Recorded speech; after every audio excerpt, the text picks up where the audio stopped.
মৰমৰ ছাত্ৰ-ছাত্ৰীসকল, আজি আমি উদ্ভিদৰ পৰিপুষ্টি পাঠটি ভালুক সংশ্লেষণৰ পিছৰ অংশটিৰ বিষয়ে পঢ়িম। আমি পাই আহিছোঁ যে সেউজীয়া ৰঙৰ পাতৰ বাহিৰেও অন্য পাততো পত্ৰহৰিত থাকে।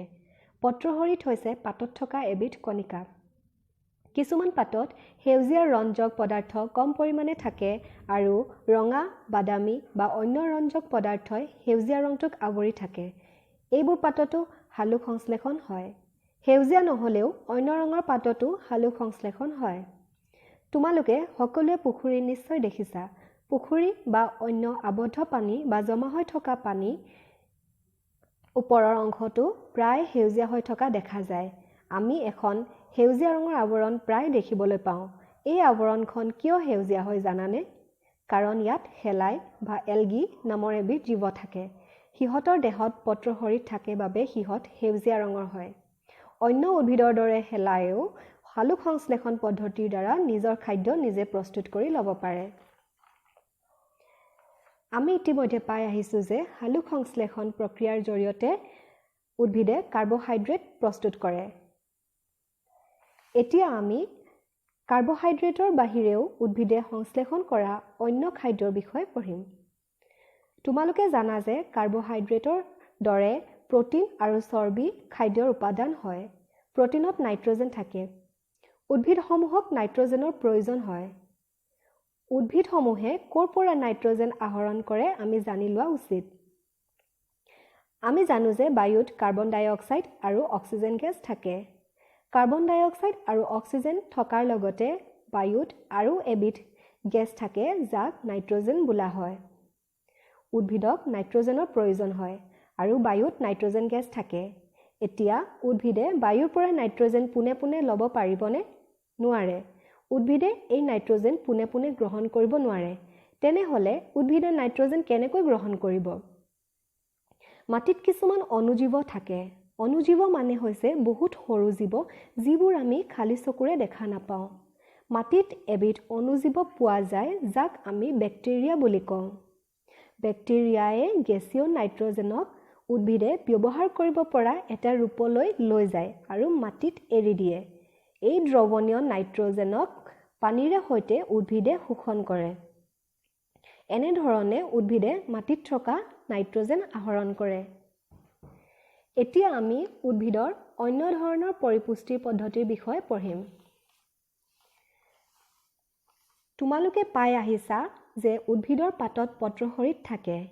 কিন্তু এটা কথা তোমালোকে মনত ৰাখিবা, কিছুমান উদ্ভিদৰ পত্ৰহৰিত নাথাকে। এতিয়া আমি পত্ৰহৰিত নথকা উদ্ভিদৰ বিষয়ে পঢ়িম।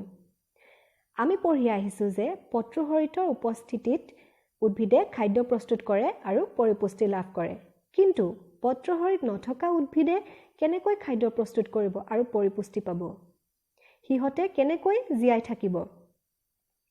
মানুহ আৰু প্ৰাণীৰ দৰে এইবোৰ উদ্ভিদে আন কিছুমান খাদ্য প্ৰস্তুত কৰিব পৰা উদ্ভিদৰ ওপৰত নিৰ্ভৰ কৰে।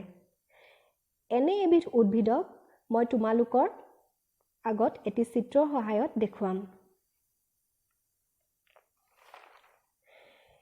এইখন হৈছে অমৰলতা নামৰ এবিধ উদ্ভিদৰ চিত্ৰ। ইহঁতৰ দেহত পত্ৰহৰিত নাথাকে।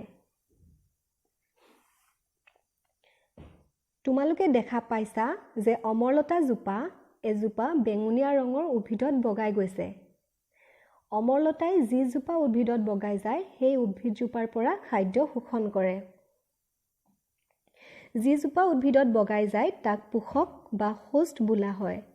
যিহেতু ই পোষক উদ্ভিদজোপাক মূল্যৱান পুষ্টি দ্ৰব্যৰ পৰা বঞ্চিত কৰে, সেইবাবে ইয়াক পেৰাচাইট বোলা হয়।